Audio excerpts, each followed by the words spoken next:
बार रानी मोला चुम्मा तैहा दे दे, एक बार गोरी मोला चुम्मा तैहा दे दे। कत्ता माया है गोरी खोल के दिखाते हो, देवासपुर के गलिया ला तोला रे घुमाते, देवासपुर के गलिया ला तोला रे घुमाते। एक बार रानी मोला चुम्मा तैहा दे दे, एक बार गोरी मोला चुम्मा तैहा दे दे।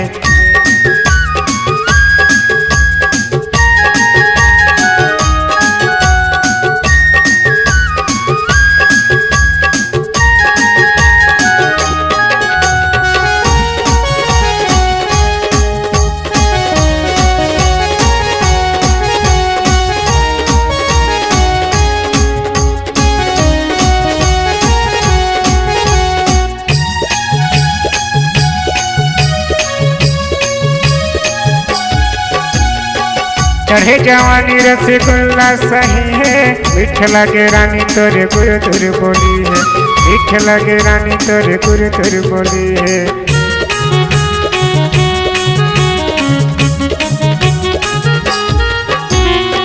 चढ़े जवानी रसगुल्ला सही है, मीठ लगे रानी तोरे गुरु बोली है, मीठ लगे रानी तोरे गुरु बोली है।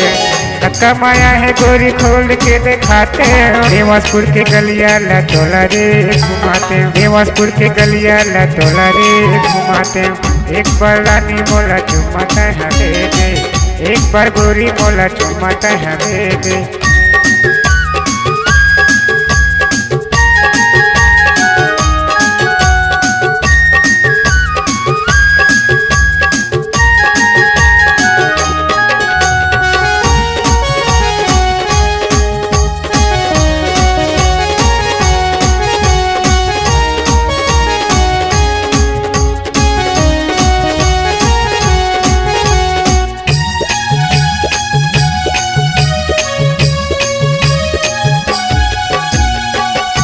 भी जैसे गोरी बदन, तुरी के माया में फंस गए पवन, तुरी के माया में फंस गए पवन।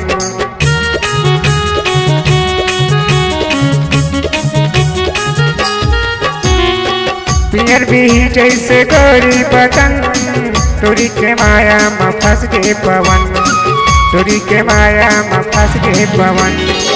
कत्ता माया है गोरी खोल के दिखाते हो, देवासपुर के गलिया ला तोला रे घुमाते, देवासपुर के गलिया ला तोला रे घुमाते। एक बार रानी मोला चुम्मा तैहा दे दे, एक बार गोरी मोला चुम्मा तैहा दे दे। कत्ता माया है गोरी खोल के दिखाते हो, देवासपुर के गलिया ला तोला रे घुमाते, देवासपुर के गलिया ला तोला रे घुमाते। एक बार रानी मोला चुम्मा तैहा दे दे, एक बार गोरी मोला चुम्मा तैहा दे दे, एक बार गोरी मोला चुम्मा तैहा दे दे। एक बार रानी मोला चुम्मा तैहा दे दे, एक बार गोरी मोला चुम्मा तैहा दे दे, एक बार रानी मोला चुम्मा तैहा दे दे। छत्तीसगढ़ी सांस्कृतिक लोक कला मंच मया के गोट ग्राम निवासपुर की प्रस्तुति। गायक हैं श्रीमान भाई पवन कुमार बघेल जी। मोबाइल नंबर है 9685274163।